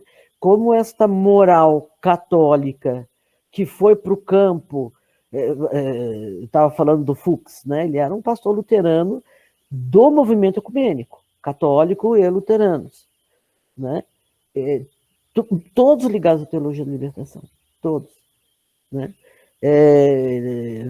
Como isto realmente foi de um peso bastante impressionante que eu não sei se tem muita gente estudando. Mas a gente fala, a teologia da libertação foi super estudada. Não nesse aspecto. Como é que formou tanta gente de esquerda que largou a igreja? Eu acho que o Serra não tem nada a ver com a igreja, penso eu. Erundina, não sei se está ligada à igreja, acho que não. Né? E essa liderança política todinha aí, ou foi para Val Palmares, ou foi para PT, para PSOL, mas assim foi, foram o núcleo de formação de liderança, as comunidades eclesiais de base. Eu acho que tem algo a ver de antropológico isso. Eram pessoas simples, bastante curiosas, né? Estudiosas, que alguém deu livros nas mãos delas, né? E com uma metodologia de ensino muito boa, e que foi para o Brasil inteiro isso. Se a professora me permite até fazer um comentário, o padre Alípio de Freitas, que faleceu recentemente, foi um dos fundadores da Ação Popular, e esteve preso no mesmo presídio que a Dilma. É curioso que ele vem ao Brasil, ele é português, para atuar como padre no Nordeste, e ele acaba ingressando na luta política ao ver as injustiças, as desigualdades do Maranhão, e ele se torna militante maoísta, vai fazer curso de guerrilha em Cuba, mas também tem essa base católica, cristã. É muito interessante o que a professora realça, que inclusive nos permite fazer uma ponderação. A moral cristã no Brasil, no século XX e agora no século XXI novamente, ela é pauta de disputas entre um viés de direita e de esquerda, porque 64 e final da ditadura a gente tem as comunidades eclesiais de base, as pastorais, mas nós também temos o movimento Deus, Família e Propriedade, a TFP, né, que é a Tradição, Família e Propriedade, que também é de base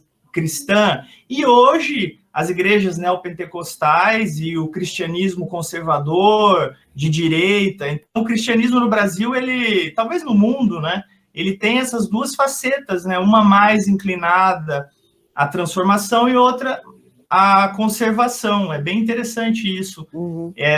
Eu não sei também se há uma pesquisa sobre essa influência do catolicismo, do cristianismo na fundação das lideranças de esquerda, da militância de esquerda, dos intelectuais de esquerda. É bem interessante. Se a gente pegar, por exemplo, o trabalho do Jorge Ferreira, Prisioneiros do Mito, né, ele vai discutir a coisa da estratégia da tensão máxima, de levar o militante à exaustão, a causa comunista, a luta em defesa dos ideais, né, da União Soviética e tal, como se só passasse pelo bolchevismo, né, essa moral da esquerda brasileira, mas realmente o cristianismo, né, principalmente o catolicismo, porque as igrejas evangélicas não eram tão fortes, né, naquela altura, realmente é um grande influente assim, nessa moral, muito interessante. O próprio Leonardo Boff, Frei Beto, que atuam até hoje, né, ligados não tão diretamente ao catolicismo, mantém, né,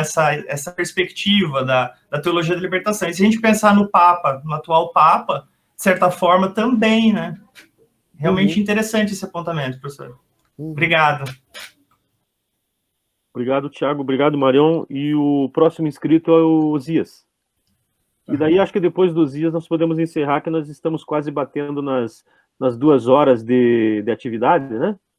A não ser que tenha mais alguma questão pontual de algum outro colega, ou de uma outra colega, mas, por favor, Zias. Bem, boa tarde, eu já falei algumas vezes, então, boa tarde novamente. Primeiro, agradecer a fala da Marion, sempre um prazer ouvir a Marion falando, e pela profundidade, pelo conhecimento dela, e como ela organiza as ideias. Como tem pouco tempo, vou cortar essa parte, a Marion já sabe que, efetivamente, eu gostei da fala dela. Depois que é professora tantas vezes e banca, a gente pode cortar, né, um pouco. Marion, eu fiquei muito chocado e muito impressionado com as imagens que você mostrou sobre a questão da guarda indígena, porque eu tinha visto a foto, mas eu não tinha visto o filme.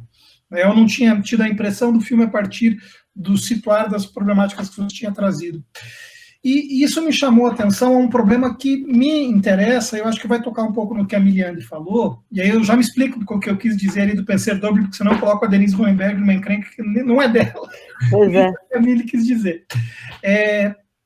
Veja bem, há uma certa minimização, penso eu, sobre a transição política e os esforços de transição.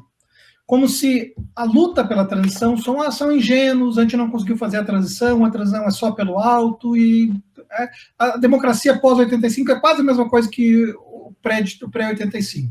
Não é. A gente estuda, tem continuidades, mas eu acho que aquele vídeo me chamou a atenção para algo que é desse incrustar dentro de um autoritarismo dentro da sociedade brasileira, como é possível que em praça pública, na rua, aquele índio em pau de arara fosse transportado em frente à sociedade como um todo, em frente ao governador do estado, e nada acontece. Aquele outro exemplo, né? Então, tem toda uma relação institucional, mas há também uma relação cotidiana do autoritarismo que perpassa essa sociedade. E transitar dessa sociedade para a sociedade pós-85, com todos os limites, com todas as continuidades que nós sabemos que existiram, não foi um esforço pequeno. Foi feito a partir de uma série de ações políticas, a partir da ideia de promessa, a partir da ideia de utopia, né? Você sabe que eu tenho estudo por aí. Bem, quando você falou em desobediência civil e coragem civil, e aí é o que eu queria perguntar, eu percebo que na transição política, eu não sei se eu encaixo desobediência ou coragem civil, porque há um regime autoritário, mas há uma franja de funcionamento parcial para determinados elementos do sistema, ou seja, o Tribunal Militar, que vai dar origem até à documentação do Brasil Nunca Mais, registra alguns casos dessas violências, mas também, como diz, tem um trabalho do Antônio Pereira sobre ditadura e repressão. No Brasil, a justiça funcionava de uma maneira mais eficaz do que em outros países, ou seja, quando você caía no tribunal, você já tinha uma certa proteção. Então, como pensar nessa zona, aí sim, cinzenta, entre uma justiça que funciona parcialmente ou não funciona, com os conceitos de desobediência civil e coragem civil, né? E só explicando o que eu quis dizer ali da Denise Roenberg, ela usa esse termo pensador ou coragem civil para fazer uma crítica a uma certa leitura acrítica da resistência, que não é o que a Mili está falando. A Mili está falando uma leitura crítica da resistência, né, que é uma coisa importante de ser pensada, mas também não pode ser hiperdimensionada sem trazer as contradições. Então, por exemplo, apologia à OAB sem lembrar que a OAB apoiou o golpe. Mas aqui a gente está em outra discussão, em outra escala já de discussão. Então, a discussão da Denise está com outros grupos, não com essa pegada que se tem aqui, né? Então, eu queria pensar se você acha que na transição ou no pós-85, o conceito é desobediência civil ou coragem civil, ou como é que a gente fica nessa zona de passagem entre ditadura e redemocratização? Uhum. Ai, não sei. Posso responder assim? Não sei. Eu acho assim, o termo coragem civil é mais amplo que desobediência, né? Porque você pode agir de uma forma mais ativa, né, do que a desobediência, e não implica só desobediência, como, por exemplo, um protesto, você, por exemplo, né, faz alguma incursão jurídica do tipo um abaixo-assinado para que caia o AI-5, né, alguma coisa assim. E não só desobediência, como era o caso daquilo que aconteceu nos Estados Unidos relativamente aos estudantes, os jovens, não se recusarem se alistar para a guerra do Vietnã ou do direito civil, de sentar lá no ônibus, coisas do gênero, né? Que é um movimento, como a gente também fala aqui de desobediência civil, então nós não vamos... agora até a direita está falando de desobediência civil, não vou vacinar, né? Sei lá, uma bobagem dessa. Agora, a resistência, né, o momento, quando a gente fala da OAB, ela apoiou o golpe e depois começou a desobedecer, começou a agir contra, é que nós temos aí um período, né, muito longo, né, da ditadura brasileira. Então também fica difícil de dizer, como é que chama? A OAB agiu dessa ou daquela maneira. A mesma coisa com o MDB, né? No início era um partido que a gente chamava de oposição consentida.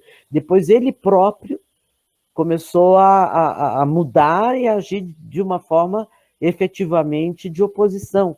Então, não vejo aí uma... Como é que chama? Uma forma da gente pensar de um bloco monolítico no tempo, né? Eu vejo que as próprias instituições, elas foram mudando no tempo, né, e de acordo com as conjunturas. Então, o próprio MDB teve uma posição... até porque, né, a gente fala assim de uma forma... Não sei se até a aluna estava aí, a gente estava debatendo isso no seminário do mestrado, né, a gente fala de oposições na ditadura militar meio selecionando protagonistas, né? Primeiro veio a luta armada, depois veio o movimento estudantil, depois eu acho que a gente fala muito da sociedade civil e depois o MDB. Eu acho que não foi assim. O Brasil é um país continental, né? Você teve, como que chama? Momentos de maior oposição, aliás, você teve movimentos de oposição e resistência de várias instituições e de várias entidades que foram mais ou menos, né, bem-sucedidas nessa ou naquela região do país. O país é muito grande, né? Então, eu não vejo dessa forma meio estanque. Aí vem a questão da visibilidade, né? A visibilidade maior. E também interessava ao governo colocar em evidência, em destaque, a luta armada, né? A luta armada foi um escândalo, olha aí, foi a mais importante de todas. Não sei se foi, né? Mas era interessante para o governo dizer que o Brasil estava sendo ameaçado por muitos, né, terroristas, meia dúzia, sei lá. Então, eu exatamente essa pesquisa que a gente está fazendo agora, né, de mapear essas organizações que fizeram oposição e resistência, é que nos vai dar, né, a real tessitura do que representou os movimentos sociais ao longo de todo o processo. Eu penso dessa forma, né? Agora, de um lado também a gente tem autores que são mais memorialistas do que pesquisadores, né, que fazem a pesquisa sistemática e que mostram também as crises internas do próprio governo, né? Eu gosto do livro do Kosinski, aquele Abertura, História de uma Crise, em que você vê que eles próprios estavam já, como é que chama isso? Já meio se esfacelando por dentro, né? E a outra pergunta que o próprio Kocinski fala, já não havia mais a Guerra Fria, aquilo que eles tinham como acertado, né? Como caso absolutamente seguro, né? De que havia ameaça comunista, aquelas coisas todas. Eles viam, e o próprio empresariado já não queria mais aquele Estado interventor. Então, o braço do empresariado que apoiava os militares já estava retirando as suas mãos. Então, essa transição para a redemocratização tinha a ver também com alguns apoios que o governo contava e que estava deixando de existir. Né? Então, por que não a distensão? Né? Por que os militares tinham que continuar, eles próprios colocavam isso? Né? Então, não vejo como uma grande vitória a redemocratização, né? Como uma grande. Tanto é que foi uma transição que não, de maneira nenhuma, mudou muito a questão da desigualdade. O Brasil continua um país vergonhosamente desigual, né? Como é que chama isso? Escandalosamente desigual, né? A questão da terra, né? Da reforma agrária não mudou grandes coisas, a força salarial continua existindo, né? Quando os acordos com os bancos continuam, o Lula não conseguiu mudar muito isso, né? E quando se tentou mudar um pouquinho, pronto, já veio aí não sei se a gente pode usar o golpe de 2016, mas enfim, já tiraram a Dilma e puseram o Temer, né, para fazer aquelas mudanças que, obviamente, não foram mudanças em favor de combater a desigualdade, por exemplo, né, desigualdade econômica. Então, né, a transição não foi lá. Em que pese eu dar razão a você, né, nós tivemos uma mobilização pró-democracia bastante contundente. Eu não gosto da ideia de que o Brasil é um país que não há mobilização política, né? Só que, infelizmente, a repressão também é bem forte. Isso aqui é o que eu penso. Mas eu penso também que a pesquisa sobre o que foi a ditadura e como foi a mobilização ainda não é suficiente. A gente tem muita opinião, sabe? Mas pesquisa empírica a gente não tem muita, não. Ok, então, muito obrigado, Marion. Obrigado a todos e a todas que participaram do evento. Nós chegamos no teto aqui de 2 horas de atividade, né? E eu gostaria de convidá-las e convidá-los para os próximos eventos da linha, que agora acontecem, evidentemente, no segundo semestre, né? Embora a gente não saiba mais o que é primeiro semestre e segundo semestre, quando começa um e termina outro nessa excepcionalidade, né? Eu também gostaria de destacar que em breve esse vídeo ele vai estar disponível no nosso canal do YouTube, o canal do Tipon, né? E para desfazer, inclusive, a dúvida que a Miliandre, que suscitou na Miliandre, né? Eu preciso assistir de novo para ver se foi isso que eu entendi, né?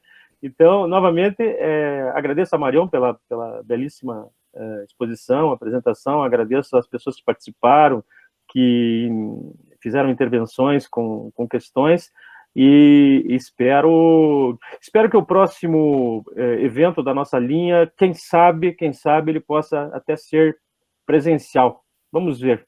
Acho que é muito otimismo. Pois é. Vamos acreditar que setembro. Vamos acreditar nisso um pouquinho, assim, ter uma esperança uma expectativa bem pequenininha de que a gente possa se reencontrar. Se encontrar pela primeira vez, né? Porque tem muita gente que eu estou conversando há mais de um ano e que nunca vi pessoalmente. O Tiago eu estou vendo pela primeira vez também. A Joyce eu só vi por imagem, tem uma opção de gente aí que eu só conheço por imagem. De fato, Cláudia tem razão, né?